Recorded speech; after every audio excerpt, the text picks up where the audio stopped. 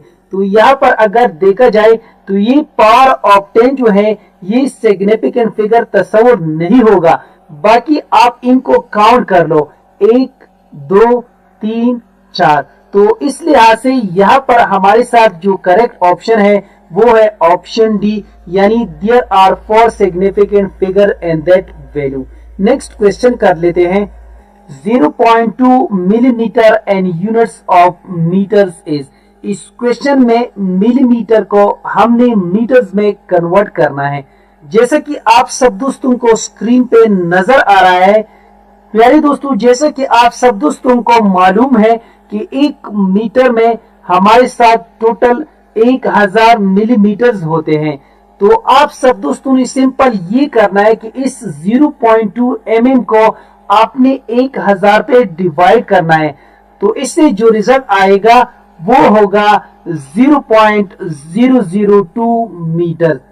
अगर हम इसको पावर ऑफ 10 की शक्ल में लेके, तो यहाँ पर आप सब स्क्रीन पे देख सकते हैं. तो इस आशारिया को यानी इस पॉइंट को हमने इस साइड पे लाना है. तो जैसे ही हम इसको इस साइड पे लाएंगे तो ये बन जाएगा 1 2 3 4. तो ये बन जाएगा 2 multiply by 10 raised to the power -4 metre.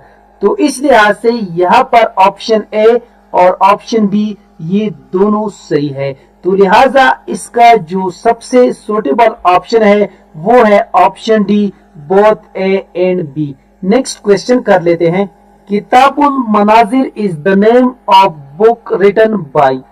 इस सवाल में कहते हैं कि किताबुल मनाजिर ये किताब किसने लिखी है. इसका राइट ऑप्शन है option B, Ibn al Haytham. The average speed of a bus is 20 metre per second. How far can it travel in 10 second. इस सवाल में कहते हैं कि एक बस की औसत रफ्तार जो है वो 20 मीटर पर सेकेंड है. तो यही बस 10 सेकंड में कितना फासला तय कर सकता है. तो इस क्वेश्चन को मैं ऑलरेडी यहाँ पर हल कर चुका हूँ, जैसा कि आप सब दोस्तों को स्क्रीन पे नजर आ रहा है. तो इस क्वेश्चन में जो गिवन डेटा है इसमें हमारे साथ एवरेज स्पीड है ये बराबर है 20 मीटर पर सेकेंड की, और टाइम जो है ये बराबर है 10 सेकंड्स के. तो यहाँ पर जो रिक्वायर्ड डेटा है वो डिस्टेंस है, यानी इसको हमने फाइंड आउट करना है. तो इसका सॉल्यूशन कुछ इस तरह है. एज वी नो दैट, जैसा कि हम जानते हैं, एवरेज स्पीड बराबर है total distance divided by total time taken. तो यहाँ पर आप सब दोस्तों ने बस सिंपल ये करना है कि इस फॉर्मूले में आपने इन वैल्यूज को दर्ज करना है. तो यहाँ पर एवरेज स्पीड ये हमारे साथ बराबर है 20 मीटर पर सेकेंड की, इज इक्वल टू डिस्टेंस को हमने फाइंड आउट करना है, और इसमें हमारे साथ जो टोटल टाइम है वो 10 सेकंड्स है. तो यहाँ पर आ जाएगा 10 सेकंड्स. तो इसके बाद आपने सिंपल ये करना है, by cross multiplication we get. तो यहाँ पर ये डिस्टेंस इस साइड पे आ जाएगा और ये 20 जो है 10 के साथ मल्टीप्लाई हो जाएगा। तो यहाँ पर जब 20 को हम 10 के साथ मल्टीप्लाई कर लेते हैं तो इससे रिजल्ट आएगा 200 मीटर। यानी इस क्वेश्चन में जो बस है यानी बस 10 सेकंड्स में 200 मीटर फासला तय कर सकता है। तो इस क्वेश्चन में जो राइट ऑप्शन है वो है ऑप्शन बी। नेक्स्ट क्वेश्चन कर लेते हैं। A truck accelerates uniformly from 15 metre per second to 20 metre per second in 5 second. What is the acceleration of the truck? इस सवाल में कहते हैं कि एक ट्रक की वेलोसिटी 5 सेकंड में 15 मीटर पर सेकेंड से 20 मीटर पर सेकेंड हो जाती है। So what is the acceleration of the truck? इस क्वेश्चन को मैं ऑलरेडी यहाँ पर हल कर चुका हूँ, जैसा कि आप सब दोस्तों को स्क्रीन पे नजर आ रहा है। हमारे साथ है इस क्वेश्चन में गिवन डेटा। इसमें जो इनिशियल वेलोसिटी है वो है 15 metre per second, final velocity 20 metre per second, time taken 5 second. जो रिक्वायर्ड डेटा है वो है एक्सेलरेशन ऑफ द ट्रक, यानी इसको हमने फाइंड आउट करना है। और इसका सॉल्यूशन कुछ इस तरह है। एज वी नो दैट, जैसा कि हम जानते हैं एक्सेलरेशन ये हमारे साथ बराबर है change in velocity divided by time. यहाँ पर ये चेंज इन वेलोसिटी ये हमारे साथ बराबर है vf मनपी vi, यानी फाइनल वेलोसिटी मनपी initial velocity divided by time. बस आप सब दोस्तों ने सिंपल ये करना है कि इसके अंदर इस गिवन डेटा को आप सब दोस्तों ने पुट करना है। प्यारे दोस्तों, तो इससे ये क्वेश्चन कुछ इस तरह बन जाएगा, यानी इसमें हमारे साथ फाइनल वेलोसिटी ये 20 मीटर पर सेकेंड के बराबर है, initial velocity 15 metre per second की, और जो टाइम है वो हमारे साथ है 5 सेकंड। तो यहाँ पर जब 20 से हम 15 को सब्ट्रैक्ट कर लेते हैं तो इससे रिजल्ट आएगा 5 मीटर पर सेकेंड और डिवाइडेड बाई 5 सेकंड। तो यहाँ पर ये 5 इस 5 के साथ कैंसिल हो जाएगा, तो इससे हमारे साथ जो फाइनल रिजल्ट आएगा वो होगा a is equal to 1 metre per second square. तो इसका राइट ऑप्शन जो है वो है ऑप्शन सी। नेक्स्ट क्वेश्चन कर लेते हैं। A car moving along a straight line at 20 meter per second undergoes an acceleration of 4 meter per second squares. After 2 seconds its speed will be, यानी 2 second की बाद इस कार की रफ्तार क्या होगी। तो इन चॉइसेस में से एक करेक्ट है, उसको हमने फाइंड आउट करना है। 28 मीटर पर सेकेंड या 16 मीटर पर सेकेंड या 12 मीटर पर सेकेंड या 8 मीटर पर सेकेंड। तो इस क्वेश्चन को मैं ऑलरेडी यहाँ पर हल कर चुका हूँ, जैसा कि आप सब दोस्तों को स्क्रीन पे नजर आ रहा है। इसमें initial velocity 20 metre per second है, acceleration 4 metre per second square, total time taken 2 seconds. जो रिक्वायर्ड डेटा है वो है final speed of the car. इस क्वेश्चन को हल करने का तरीका ये है, according to the first equation of motion, यानी फर्स्ट इक्वेशन ऑफ मोशन ये हमारे साथ बराबर है vf is equal to vi plus at, putting the values. तो यहाँ पर initial velocity 20 metre per second की बराबर है, प्लस का जो सिंबल है वो सेम आएगा। इसके बाद एक्सीलरेशन की वैल्यूज हम पुट कर देंगे, तो ये है हमारे साथ 4 मीटर पर सेकेंड स्क्वायर। इसके बाद t जो है इस a के साथ मल्टीप्लिकेशन में है, तो यहाँ पर टाइम जो है वो हमारे साथ बराबर है 2 सेकंड्स की। तो आप सब दोस्तों ने सिंपल ये करना है कि इस 4 को इस 2 के साथ मल्टीप्लाई करना है, तो इससे रिजल्ट आएगा 8 मीटर पर सेकंड। तो इसके बाद आपने सिंपल ये करना है कि इस 20 को आपने इस 8 के साथ ऐड करना है, तो इससे जो रिजल्ट आएगा वो होगा 28 मीटर पर सेकेंड। यानी इस कार की जो फाइनल स्पीड है वो होगी 28 मीटर पर सेकेंड। तो इसका राइट ऑप्शन जो है वो है हमारे साथ option A 28 metre per second. Next question कर लेते हैं। A bird begins to accelerate at a constant 0.3 metre per second square for 3 second. Its change in velocity is. तो इस क्वेश्चन में हमने यानी चेंज इन वेलोसिटी को फाइंड आउट करना है। तो इस क्वेश्चन को मैं ऑलरेडी यहाँ पर हल कर चुका हूँ, जैसा कि आप सब दोस्तों को स्क्रीन पे नजर आ रहा है। इसमें एक्सेलरेशन जो है वो है 0.3 metre per second square, time है 3 सेकेंड, रिक्वायर्ड डेटा है चेंज इन वेलोसिटी, यानी चेंज इन वेलोसिटी को हमने फाइंड आउट करना है। इस क्वेश्चन का सॉल्यूशन कुछ इस तरह है, यानी एक्सेलरेशन बराबर है change in velocity divided by time, putting the values in the above formula. तो यहाँ पर एक्सेलरेशन जो है वो है 0.3 metre per second square is equal to change in velocity को हमने फाइंड आउट करना है, तो डिवाइडेड बाय 3 सेकंड्स, क्योंकि यहाँ पर टाइम जो है वो हमारे साथ 3 सेकंड्स के बराबर है। तो आप सब दोस्तों ने बस सिंपल इसको क्रॉस मल्टीप्लाई करना है, यानी by cross multiplication we get delta we is equal to 0.3 metre per second square multiply by 3 seconds. तो यहाँ पर आप सब दोस्तों ने इस 3 को इस 0.3 के साथ मल्टीप्लाई करना है, तो इससे रिजल्ट आएगा delta we is equal to 0.9 metre per second. तो इस क्वेश्चन में जो राइट ऑप्शन है वो है option A 0.9 metre per second. Next question कर लेते हैं। A car is going backward at 5 metre per second after 10 seconds of uniform acceleration. The car is going forward at 10 metre per second. The acceleration is. इस सवाल में कहते हैं कि 5 metre per second की वेलोसिटी से एक कार बैकवर्ड मूव कर रही है। 10 सेकंड्स के बाद यही कार यूनिफॉर्मली एक्सेलरेट करती है, यानी इसका एक्सेलरेशन यूनिफॉर्म है। तो इस क्वेश्चन में हमने एक्सेलरेशन को फाइंड आउट करना है। इस क्वेश्चन को मैं ऑलरेडी यहाँ पर हल कर चुका हूँ, जैसा कि आप सब दोस्तों को स्क्रीन पे नजर आ रहा है। तो यहाँ पर इसकी इनिशियल वेलोसिटी जो है वो हमारे साथ बराबर है -5 मीटर पर सेकेंड, क्योंकि यहाँ पर इसकी डायरेक्शन जो है वो बैकवर्ड है, और इसकी फाइनल वेलोसिटी जो है वो हमारे साथ 10 मीटर पर सेकेंड की बराबर है। टाइम जो है वो 10 सेकंड्स की, और जो रिक्वायर्ड डेटा है वो है हमने इस क्वेश्चन में एक्सेलरेशन को फाइंड आउट करना है। तो इस क्वेश्चन का सॉल्यूशन कुछ इस तरह है। एज वी नो दैट, जैसा कि हम जानते हैं एक्सेलरेशन ये हमारे साथ बराबर है change in velocity divided by time. तो यहाँ पर ये चेंज इन वेलोसिटी जो है ये हमारे साथ बराबर है वी एफ मनपी वी आई के। प्यारे दोस्तों, आप सब दोस्तों ने सिंपल ये करना है कि इस फार्मूले में आप सब दोस्तों ने गिवन डेटा को पुट करना है। तो यहाँ पर वी एफ जो है वो हमारे साथ 10 मीटर पर सेकेंड के बराबर है।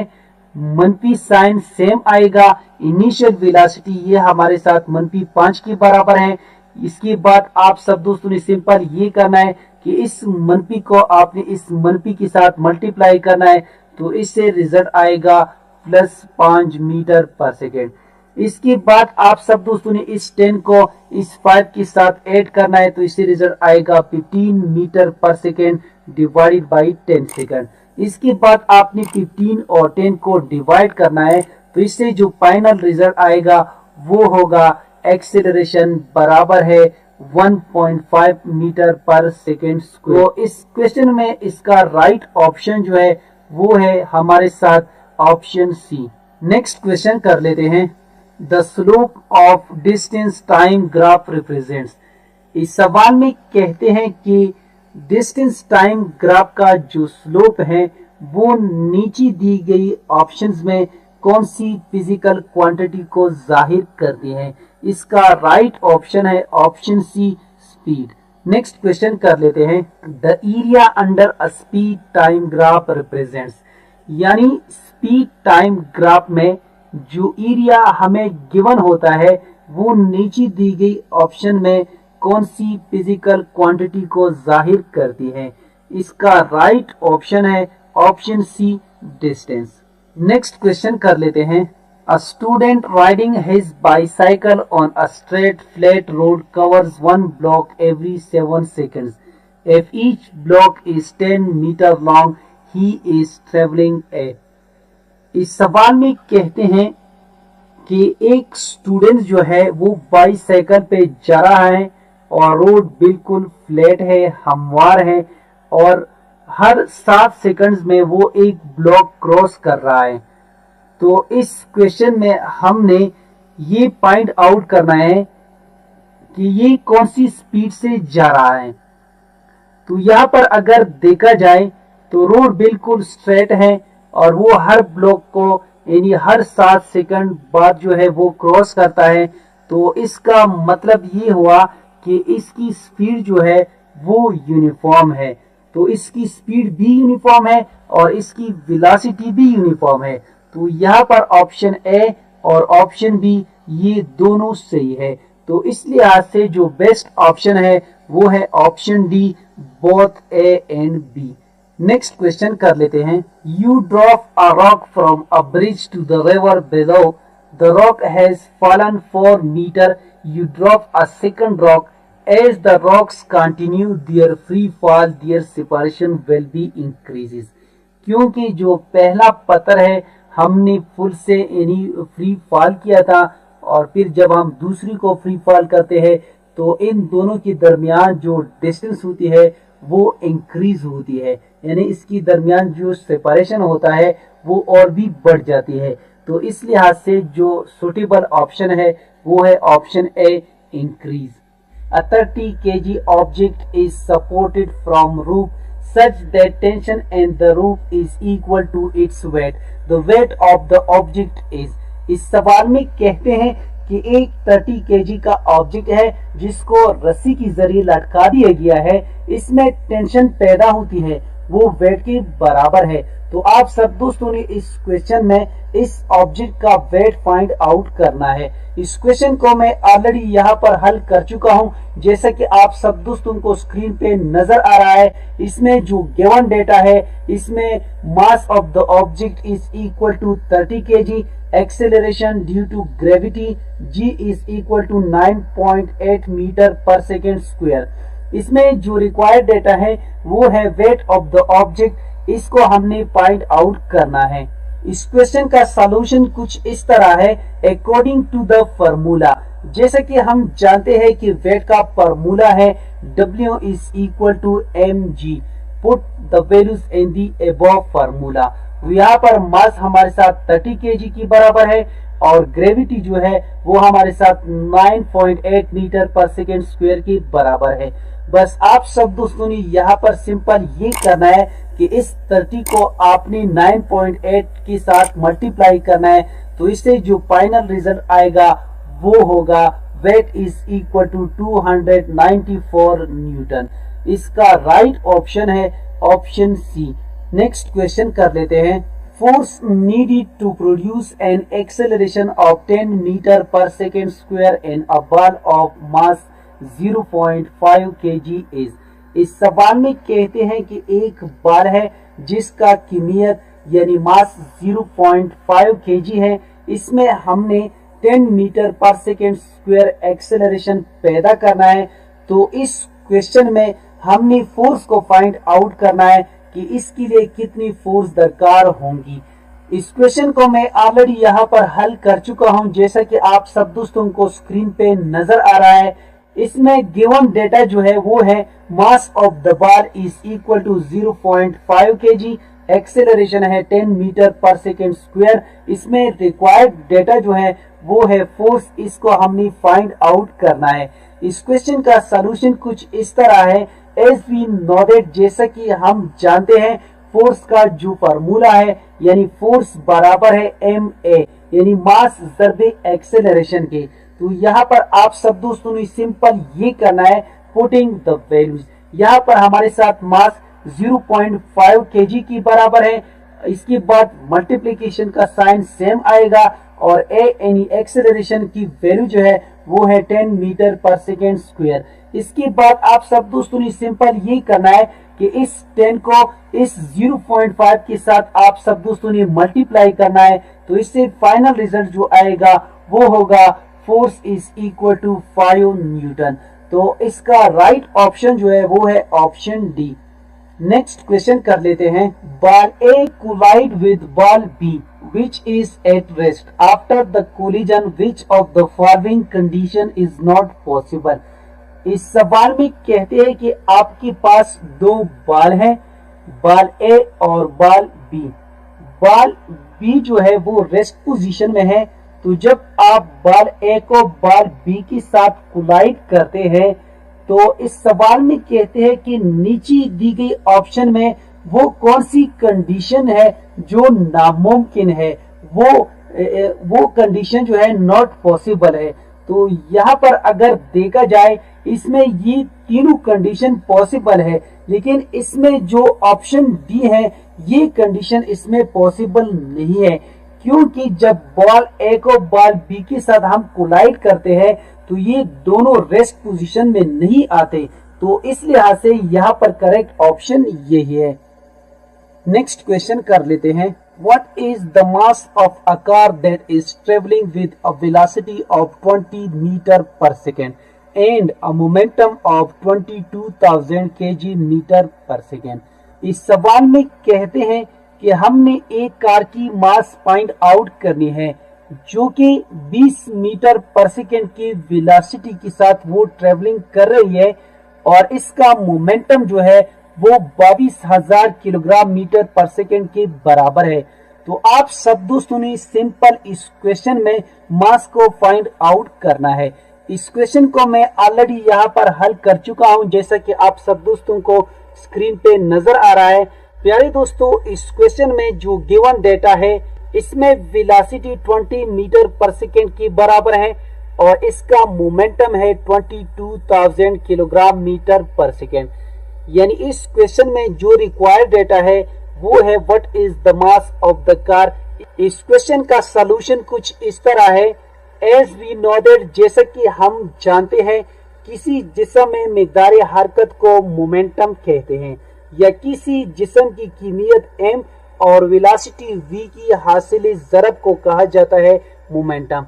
तो यहाँ पर मोमेंटम हमारे साथ बराबर है the product of mass and velocity. तो यहाँ पर आपने इस v को दोनों साइड पे डिवाइड करना है, तो इससे फाइनल रिजल्ट आएगा m is equal to p by v। तो यहाँ पर आप सब दोस्तों ने बस सिंपल ये करना है पुटिंग द वैल्यूज। तो यहाँ पर मोमेंटम हमारे साथ बराबर है 22,000 किलोग्राम मीटर पर सेकेंड की और इस यहाँ पर वेलोसिटी जो है इसकी वैल्यू है 20 मीटर पर सेकेंड। तो यहाँ पर आप सब दोस्तों ने 20 को यानी इस 22,000 किलोग्राम मीटर पर सेकेंड पे डिवाइड करना है, तो इससे फाइनल रिजल्ट आएगा m is equal to 1100 kg। तो इसका राइट ऑप्शन जो है वो है ऑप्शन डी।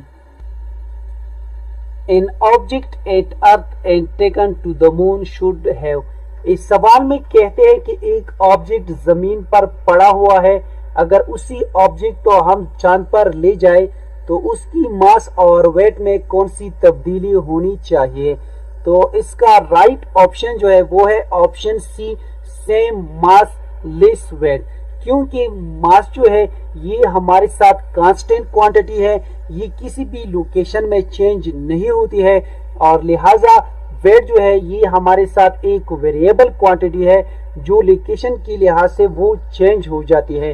तो इस लिहाज से यहाँ पर इसका राइट ऑप्शन जो है वो है ऑप्शन सी।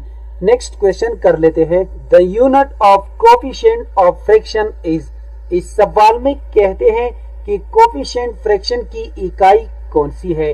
इसका राइट ऑप्शन है option D, it has no unit, यानी इसकी कोई इकाई नहीं है। नेक्स्ट क्वेश्चन कर लेते हैं। The centripetal acceleration for an object of mass 1 kg moving with 6 metre per second in a circle of radius 3 metre is. इस सवाल में कहते हैं कि एक ऑब्जेक्ट है जिसका मास है 1 kg और वो एक सर्कल में 6 मीटर पर सेकेंड की रफ्तार से मूव कर रहा है जिसका रेडियस है 3 मीटर। तो इस क्वेश्चन में हमने सेंट्रीपिटल एक्सेलरेशन को फाइंड आउट करना है। इस क्वेश्चन को मैं ऑलरेडी यहाँ पर हल कर चुका हूँ, जैसे कि आप सब दोस्तों को स्क्रीन पे नजर आ रहा है।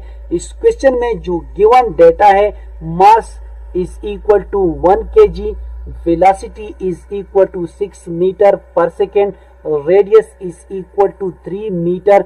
इसका रिक्वायर्ड डेटा जो है वो है सेंट्रीपिटल एक्सेलरेशन। इसको हमने फाइंड आउट करना है। इसका सॉल्यूशन कुछ इस तरह है, एज वी नो दैट, जैसा कि हम जानते हैं सेंट्रीपिटल एक्सेलरेशन जो है ये हमारे साथ बराबर है v square divided by r के।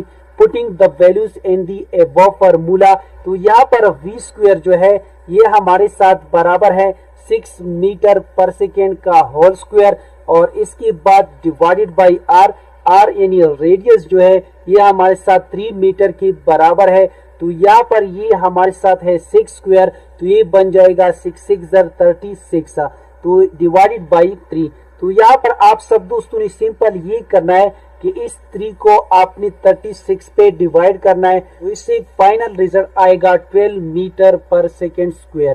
तो यहाँ पर इस क्वेश्चन में हमारे साथ जो सेंट्रीपिटल एक्सेलरेशन है वो बराबर है 12 मीटर पर सेकेंड स्क्वायर के। तो यहाँ पर इसका राइट ऑप्शन है ऑप्शन बी। नेक्स्ट क्वेश्चन कर लेते हैं। How many times the centripetal force will increase if the mass of a body moving with uniform speed in a circle is double। इस सवाल में कहते हैं अगर एक ऑब्जेक्ट है वो एक सर्कल में मूव कर रही है, अगर उसकी मास को हम डबल कर दें तो ऐसा करने से सेंट्रीपिटल फोर्स कितनी गुना बढ़ेगी। इसका राइट ऑप्शन है option B 2 times. Next question कर लेते हैं। Which of the following forces can act as a centripetal force? इस सवाल में कहते हैं कि नीचे दी गई ऑप्शंस में जो फोर्सेस हैं इनमें से कौन सी फोर्स है जो सेंट्रीपिटल फोर्स के तौर पर एक्ट कर सकती है। अगर टेंशन को देखा जाए ये सेंट्रीपिटल फोर्स है, फ्रैक्शन को देखा जाए जब कार जो है किसी मोड़ में यानी घूमती है तो यहाँ पर भी यानी सेंट्रीपिटल फोर्स प्रोवाइड होती है, ग्रेविटेशनल फोर्स ये भी सेंट्रीपिटल फोर्स के तौर पर एक्ट कर सकती है।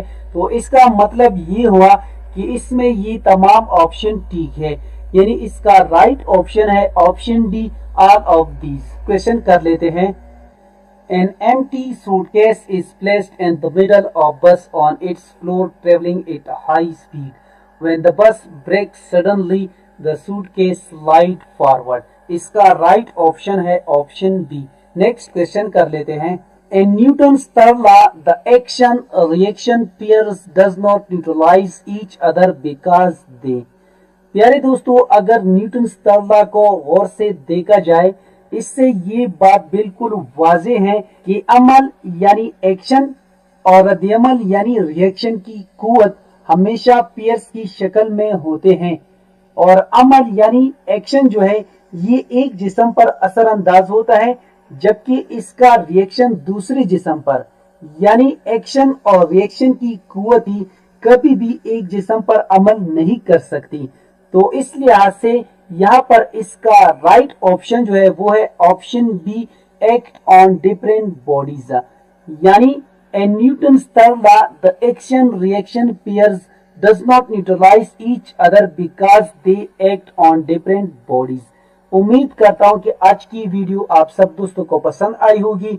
जिन दोस्तों को वीडियो पसंद आई हो, समझ गए हो, तो प्लीज चैनल को भी सब्सक्राइब करें, वीडियो को लाइक और शेयर लाजमी किया करें। शुक्रिया, अल्लाह हाफिज।